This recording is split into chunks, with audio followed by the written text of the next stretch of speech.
Installation issues. In this nugget, we're going to continue our discussion of partitioning by looking at two utilities, DiskDruid and FDisk. We're going to walk through how to use each one. After that, we're going to discuss dual boot installations and what you need to do to have a computer that boots two operating systems. So let's get to work. We're going to start a discussion of installation issues in this nugget by talking about DiskDruid and FDisk, which are two utilities that we use to partition disks. We'll compare and contrast the two, and we'll talk about how to use each one step by step. And once we're done that, at the end of the nugget, we're going to talk about dual boot installations.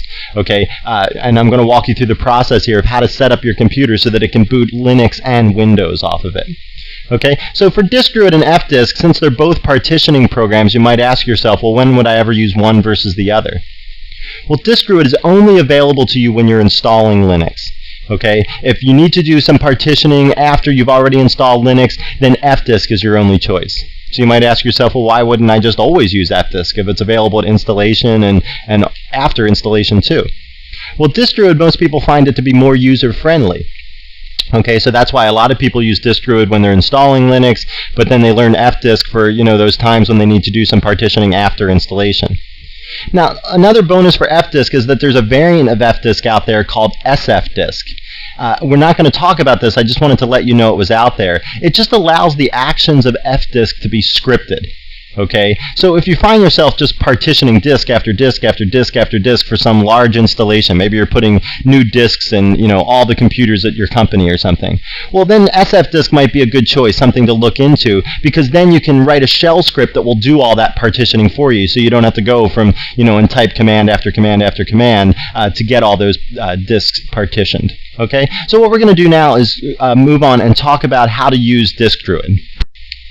So if you're doing a Linux text-based installation, this is what the disk partitioning setup screen looks like. Okay, if you're doing a graphical installation of Linux, functionally it's the same, but it just might look a little bit different, so I just didn't want to throw you off there. But I'm sure you'll be able to follow along just fine. So there's an auto partition selection, which we used in the introductory videos, which is fine for just a basic installation. But if you need to control how the disk is partitioned, you're going to need to use DiskDruid or FDisk. So I'm just going to, these are a bunch of screen captures here, so I'm just going to move forward through the screen captures. Remember, you tab to move between elements and you use spacebar to select elements during installation when you're doing a text-based installation. So I tab over to DiskDruid, I hit spacebar to select it, and it brings up this warning screen that says if you're going to create a new partition on this disk, the disk must be initialized or formatted, and you're going to lose all the data on this drive. Yes, we want to do that, we're sure of that. And now it brings us to this partitioning sort of status screen. So it tells us for all of our disks, which I only have one disk, so only one disk is listed here, how much free space and what partitions you have on that disk. Well, since I haven't made any partitions yet, there's no partitions listed, and it's just all free space. And there's 4,094 megabytes or 4 gigabytes of free space. So now, as long as there's free space in this list, and I hit new, it's going to prompt me for the information for the new partition. So I'm going to select new, and now it brings up this add partition screen. Now to add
space in this list, you can keep adding new. Okay, once the free space has run out, like it has now, you can't click new partition. But you can go back and edit things. You can go back and reselect stuff. So if you get to this point and you realize, oh shoot, I forgot this other partition, I wanted to do this, or I wanted to set it up this way, you can always go back and change it before you actually get to the installation. Now let's move on and talk about how we would use fdisk at installation time and also post-installation time. So let's just see what it looks like to run fdisk from the installation program. Okay, so if I select fdisk, the first thing it asks is what disk do you want to run this on. I select SDA, and now I move forward and I'm at this add partition screen.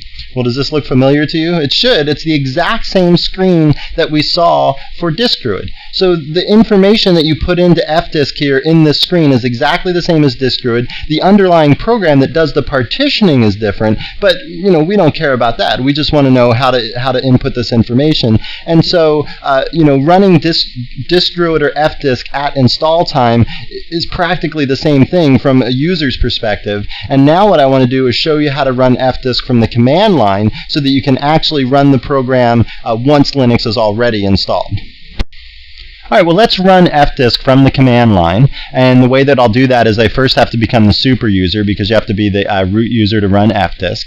And then you type fdisk followed by the device that you want to run it on. Okay, so I only have one disk in my system. It's a SCSI disk, so it's /dev/SDA is the way I specify it.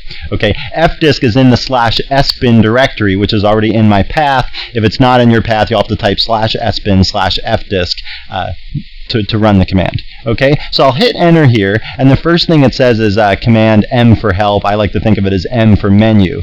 So it's a menu of all the different commands that you can run. All right, and each letter here corresponds to a command, and if you type that letter down here and hit enter, you will invoke the command as it's listed there in English. Okay, so two things to note before you do anything. Okay, one is that fdisk can absolutely, positively, completely screw up your system. Okay, that's not why I'm teaching it to you. Okay, so you can go in there and do completely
bare bones, rudimentary display of the partition table. Okay, this is just the basic information that the system needs to know about the partitions.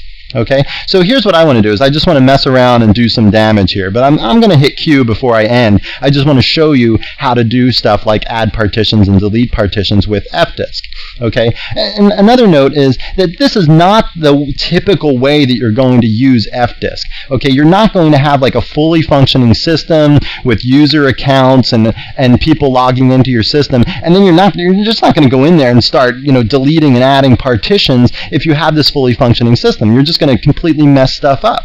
Okay, the way you're going to use fdisk in practice, the most common way is just say you add a brand new hard disk to your system. So you've got a fully functioning Linux system, you add the brand new hard disk to your system, and you've got to partition that disk up and format it and so on before you can put data on it. Okay, and the way you're going to partition that disk is with the fdisk command, very similarly to how I'm going to do it here, even though I'm just playing here. Okay, so the first thing I'm going to do is delete a partition with the D command. It says, what partition do you want to delete? I'm going to delete partition 2.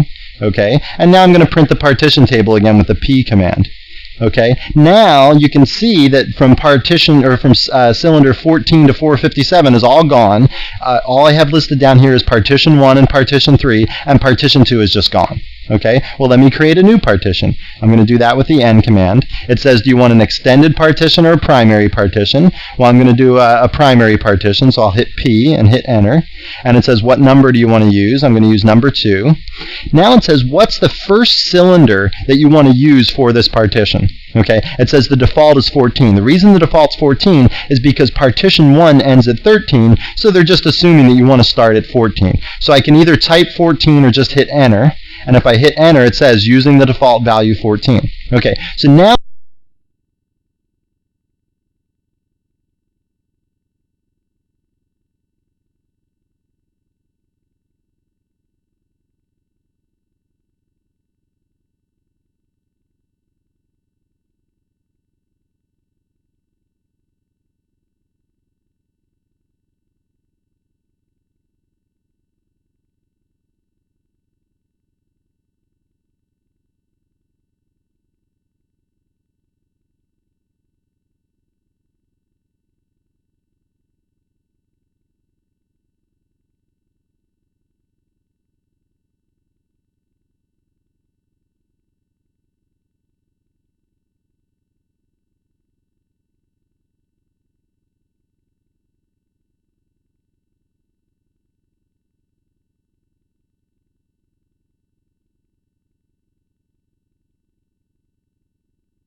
.458 to 522, and partition 4 can run from 78 to 457. That's perfectly fine.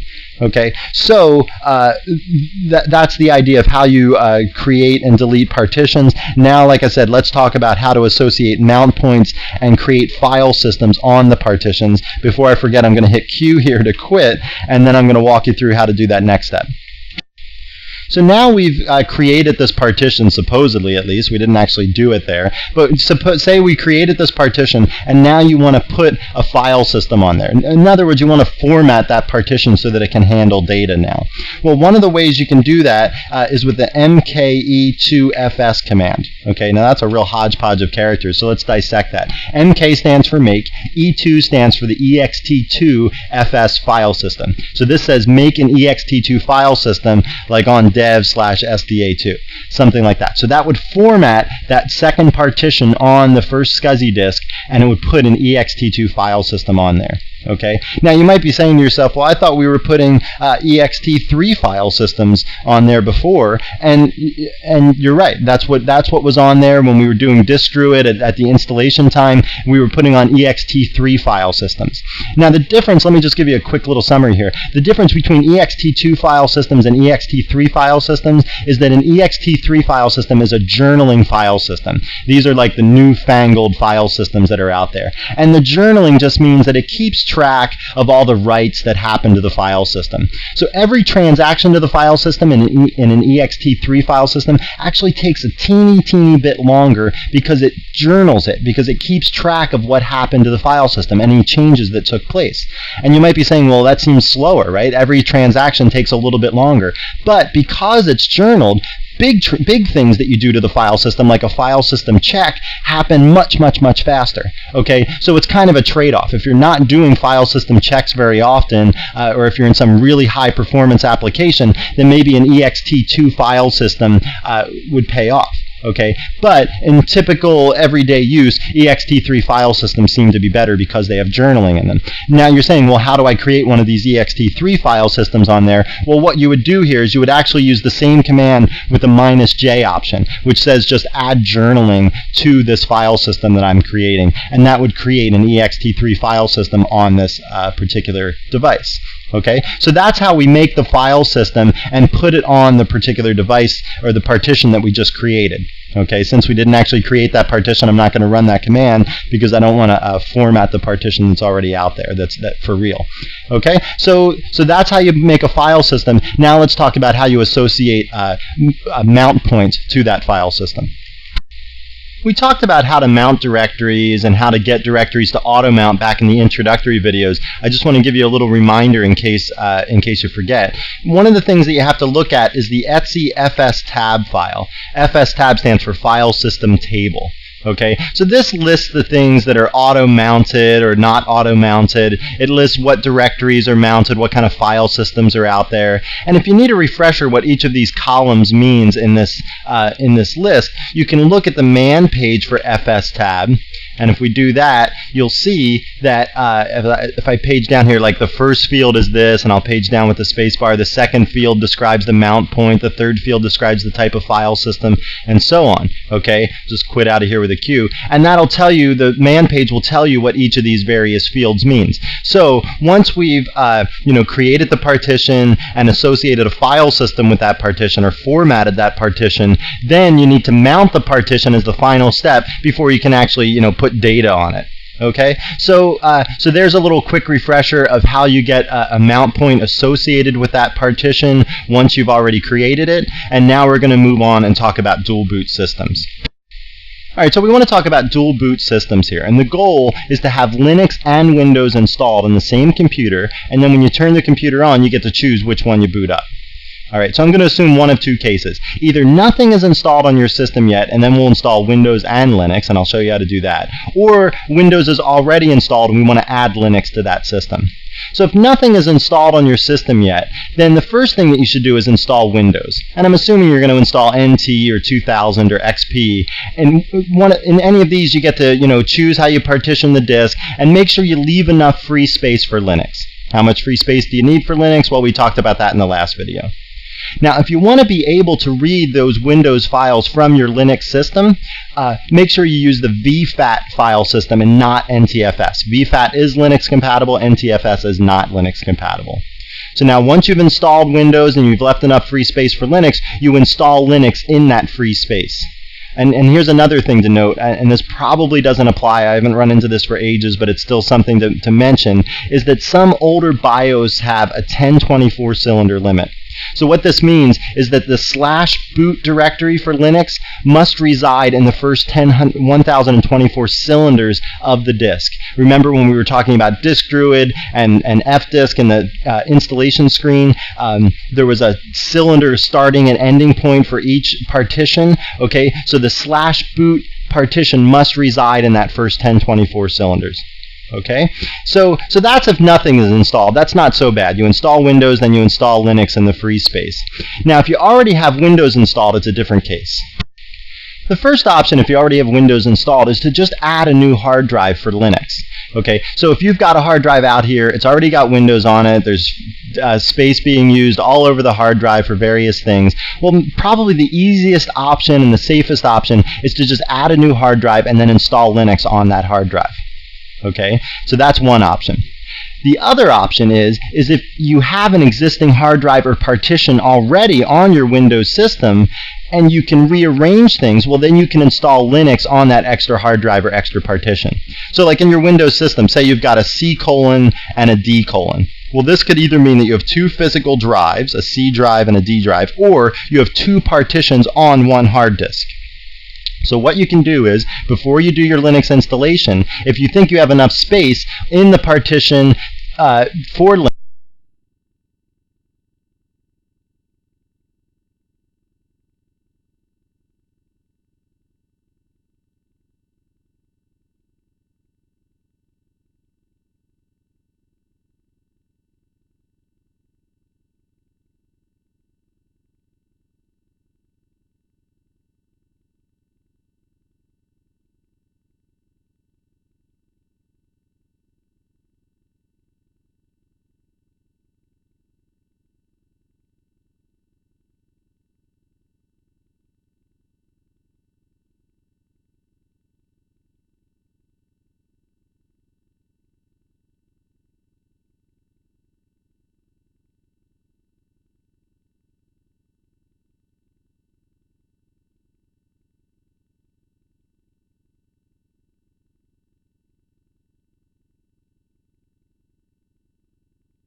Well, I hope you found this nugget informative, and thanks for viewing.